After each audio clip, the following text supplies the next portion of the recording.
একটু বিড়িটা করা ছিল। একটা বিড়ি খেতে পারিস না? এতদিনে কি বাল শিখলি? হ্যাঁ, আমার দোষ নাকি? বিড়িটাই তো করা। কি বিড়ি মরা? আমি তো প্রতিদিনই খাই, কই আমার তো হয় না। তুই না, তোরও হয় দেখ গিয়ে, তুই বুঝতে পারিস না। না, তোর দ্বারা বিড়ি খাওয়া হবে না, আমাকেই শিখাতে হবে দেখছি। দেখ দেখ, এইভাবেই খেতে হয় বুঝলি তো। ও বাড়া, ঘরের পিছনে বসে বসে তাহলে এই হচ্ছে। দাঁড়া, দেখাচ্ছি মজা। বাবা, ও বাবা, এই কি হয়েছে রে? তাড়াতাড়ি এদিকে আসো। কি হয়েছে নাকি? ষাঁড়ের মতন তো চিল্লাচ্ছিস কেন? আমার সাথে একটু ঘরের পিছনে চলো তো। কি ঘরের পিছনে? কেন হঠাৎ ঘরের পিছনে যাবো কেন?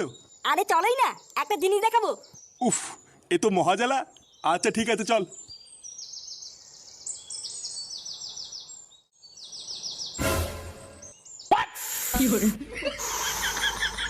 এই দেখো, আমার কথা তো আর বিশ্বাস করো না, এবার নিজের চোখেই দেখো। এই এইসব কি করছিস তুই? এ মা, দেখে ফেলেছে। এই তুই দাদু। বালচুদা ছেলে, তুই ঘরের পিছনে বসে এই করছিস? এই না না দাদু, আমরা তো খেলা করছিলাম। কি খেলা করছিলিস তোরা? চুয়োরের বাচ্চা, রোজ রোজ রান্নাবাটি খেলার নাম করে তোরা ঘরের পিছনে এসে এই করিস? আমরা তো রান্নাবাতি খেলছিলাম, তুমি ভুল দেখেছো। কি আমি ভুল দেখেছি? লেওরা, আজকে তোদের এমন ছাটা ভাঙবো, বিড়ি খাওয়া তোদের সারা জীবনের মতন গাড়ির ভিতরে ঢুকে যাবে। মানে চোদনাগুলোকে বাড়া, অনেক সহ্য করেছি, আজ এই দুটোর গাড় আমি ভেঙেই দেবো। না, তোর কিছু করতে হবে না, এই দুটোর গান আমি নিজেই ভাঙবো। এই মিলে রে দাদু, তুমি কি আমাকে মারবা? না না, মারবো না, সেগো মানে আজকে তোদের পুজো দেবো। মারো মারো, এই দাদু। কি বলছিস? হ্যাঁ গো বটদা, আমি চুপচাপ রাস্তা দিয়ে আসছিলাম বুঝলে তো, আর চুদমানি ছেলে কোথার থেকে একটা কুকুর এসে আমাকে সে কি তারা করলো। একটুর জন্য বেঁচে গেছি জানো, যদি সেটা একটা কামড় মেরে দিত আমাকে তো 14টা ইঞ্জেকশন নিতে হতো। ভোদা, তুই বলেই ভয়ে পালিয়েছিস। ওখানে যদি আমি থাকতাম না, লেওরা দাঁড়িয়ে আগে কুকুরটার পুঙা মেরে নিতাম, তারপরে বাড়ি আসতাম। কি বলো কি? হ্যাঁ, আমাকে তো চেনে না বাড়া। ও যদি কুত্তা হয়, আমিও লেওরা পল্টু, ছেড়ে কথা বলতাম নাকি? কি রে বাড়াগুলো, কি করছিস? হ্যাঁ, এই কি আর করবো, আমি আর ল্যাংচে একটু গল্প করছিলাম। আরে ধুর বাড়া, সব সময় গল্প করলেই হবে? যা একটু মাল নিয়ে আয় খাই। আরে সে না হয় আনলাম, কিন্তু আগে বল তুই আজকে এত খুশি খুশি কেন? ভোদার বল, দেখে তো মনে হচ্ছে সেটাই রং লেগেছে। হ্যাঁ বাড়া, ঠিকই বলেছিস। বাড়া আজকে ফাটা বিড়ি খাচ্ছিল বুঝলি তো, বাপের কাছে ধরিয়ে দিয়েছি।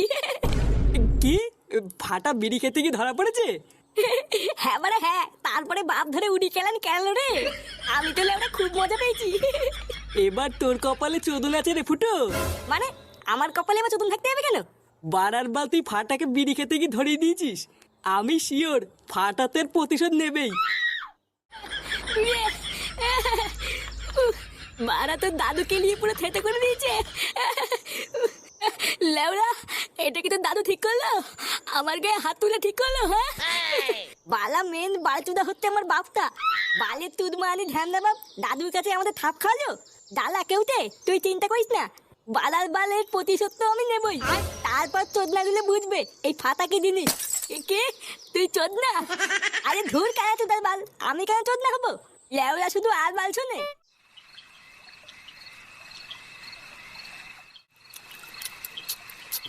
সারাদিন কোথায় ছিলিস? ও কোথায় আর থাকবো, ক্লাবেই বসেছিলাম। এখন একটু ক্লাবে টেলাবে যাও বন্ধ কর, একটু কাজ টাজ খোঁজ। বাবারও বয়স হচ্ছে, এখন আর আগের মতন কাজ করতে পারে না। তুইও বড় হয়েছিস, এখনো যদি না বুঝিস তাহলে সংসারটা কি করে চলবে? ও তুমি চাপ নিও না, আমি দেখছি। কই গো, ভাত বেড়েছি তো। হ্যাঁ আসছি। খাওয়া শুরু করে দিয়েছিস? হ্যাঁ, কেবলই বসলাম, বসো খেয়ে নাও। সবাই ঠিক মতন খেয়েছে তো? হ্যাঁ, বৌমা খেয়ে শুয়ে পড়েছে, কিন্তু ফাটা খেলো না। লেওরা তা খাবে কেন? বিড়ি দাও, বিড়ি খাবে। আর তুমি আবার এই রাত্রেবেলায় শুরু করো না, বসো।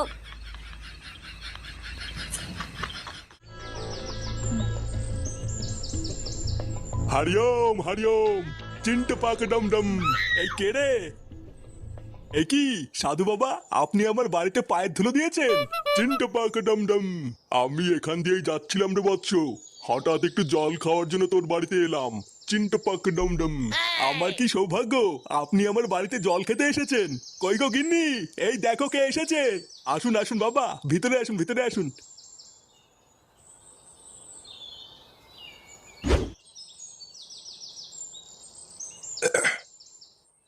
সত্যি তোদের বাড়িতে জল খেয়ে আমি খুব আনন্দ পেয়েছি। আরে না না বাবা, আপনাকে সেবা করা তো আমাদের ধর্ম।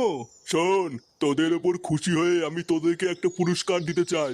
এমা নানা বাবা, আমাদের কিছু লাগবে না, আপনি শুধু আমাদের একটু আশীর্বাদ করুন, আর কিছুই লাগবে না। ভোদারবাল, তুমি চুপ করে থাকতে পারছো না?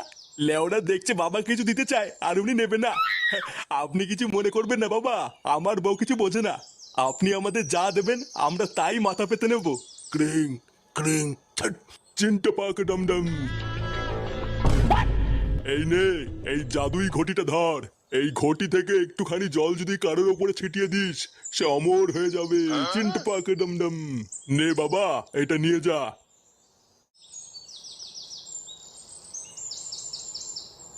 এই মেলেতে এটা গায়ে ছিটালে অমল হয়ে যাবো? হ্যাঁ, এটা একবার গায়ে ছিটালেই সে অমর হয়ে যাবে। চিন্ট পাক ডমডম। তিনটা পাখি দমদম। এটা এখন আমার। হ্যাঁ ভোদারবাল, ওটা নাকি উনার। দে লেওরা, ওটা আমার কাছে দে। হ্যাঁ, বাড়া দেবো না, এটা এখন আমার। কত ঠক, অমল হবে চুদ না।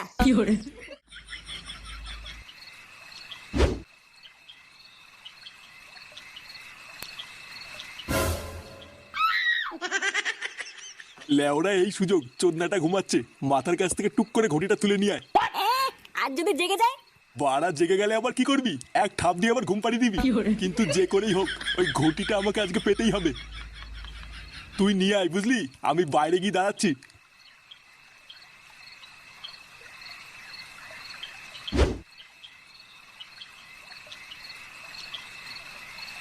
একবার যদি এই ঘটিটা হাতে পাই না, সব জল লেওরা সেটা ছিটিয়ে অমর হয়ে যাবো। তারপর যদি বউ কোনো সময় বলে তোর মরণ নেই, বাড়ার বার তখন আমি বুক ফুলিয়ে বলতে পারবো, না রে মাগি, আমি অমর।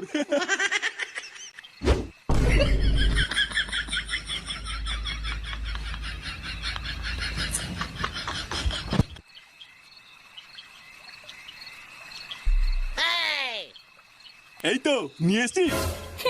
হ্যাঁ, বাড়া ফাঁক পেয়ে নিয়ে পালিয়েছি। বাবা গুড গুড। নে নে, আর সময় নষ্ট করিস না, আমার গায়ে চট করে একটু জল ছিটিয়ে তো, লেওরা পক করে একটু অমর হয়ে যাই। আচ্ছা ঠিক আছে, অর্ধেক জল তোমার গায়ে ছিটাও আর অর্ধেক জল আমার গায়ে ছিটাবো। হ্যাঁ, লেওরা অর্ধেক জলে আমার কি হবে? বাড়া তুই বাচ্চা মানুষ, তুই অমর হয়ে কি করবি? আর তাছাড়াও সংসারে তো তুই ভালো ছিলিস না, তাই তোর অমর হয়েও লাভ নেই। চোদনা, তুই আমার গায়ে বেশি করে ছিটা, আর তুই অল্প একটু নে।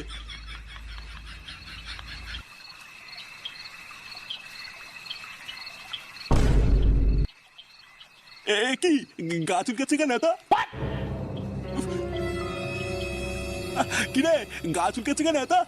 কি মিশিয়েছিস এর ভিতরে? এই মেরেছে, আমি আবার কি মিশাবো? ওমা, শুয়োরের বাচ্চা, আমার গায়ে আলবাল জল ছিটিয়ে তুই ফাঁক তেলে অমর হতে চাস? রে চুলকে গেল। ওমা, সেগো মানে তুই আমার এইভাবে গার মারলি? শান্তির ছেলে, বাপের গার মারা ধান্দা। এ মা, আমি কি করলাম? হ্যাঁ কি করলি? হ্যাঁ বাঞ্চন। বালা আমার সাথে তক্কল, তোর না আমাকে বিলি খেতে গিয়ে ধলি দেওয়া। বালা ঘটির ভিতরে বিচিতি পাতা মিচি দিয়েছি, লেওলা এবার চোদন কে মল।